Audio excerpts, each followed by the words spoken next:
28 जुलैला माधुरी हत्तींना नांदणी मठ सोडून जाऊन 1 वर्ष झालं.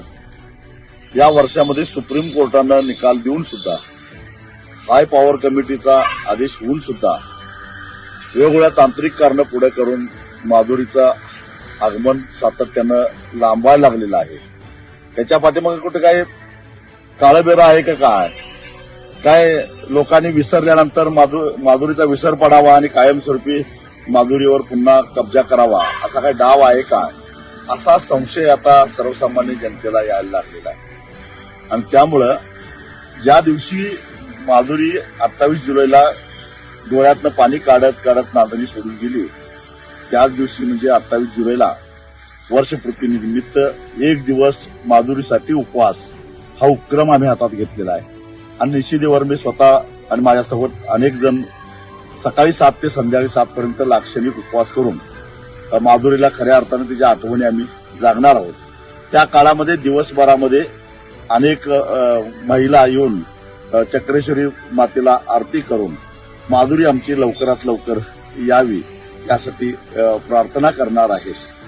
खरं तर 13 सप्टेंबर 2026ला आद्य प्रथमाचार्य शांतीसागरजी महाराज यांचं 71वी पुण्यतिथी आहे. आणि नांदणी गावामध्ये पहिल्यांदाच ती होते. मठाच्या 400 वर्षाच्या इतिहासामध्ये महाराजांनी या ठिकाणी चातुर्मास केला, परंतु त्यांची पुण्यतिथी कधी साजरी झाली नाही.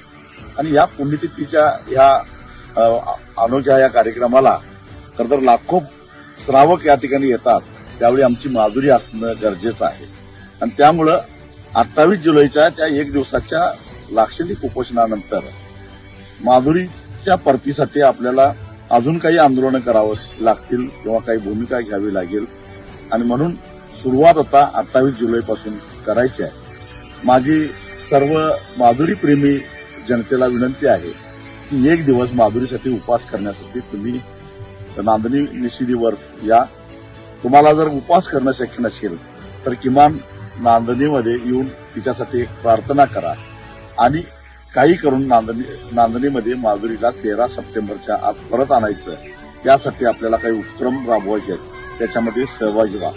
महिला भगिनींना माझी विनंती आहे की माधुरी परत यावी यासाठी आरती करण्यासाठी 1 दिवस तुम्ही निशिदीवर चक्रेश्वरी मातेसमोर येऊन आरती करा. 40 वर्ष माधुरी नांदणी परिसरामध्ये आनंदाने राहत होती, बागडत होती.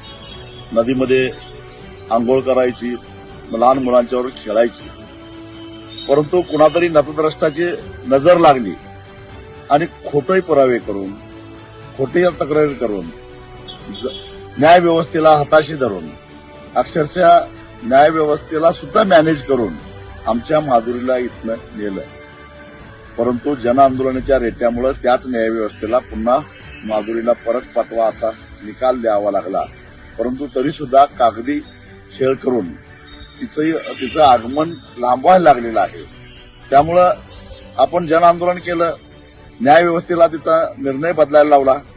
आता माझं असं म्हणणं आहे की जसे कागद तयार करून तुम्ही माधुरीला नेलं, तशीच कागद तुम्हीच तयार करा आणि माधुरीला आमच्या परत आणून द्या. त्यामुळं माधुरीच्या घर वापसीसाठी जन आंदोलनाच्या रेट्याची पुन्हा एकदा गरज आहे असं मला वाटतं. आणि त्याची सुरुवात आपल्याला 28 जुलैपासून करायची आहे.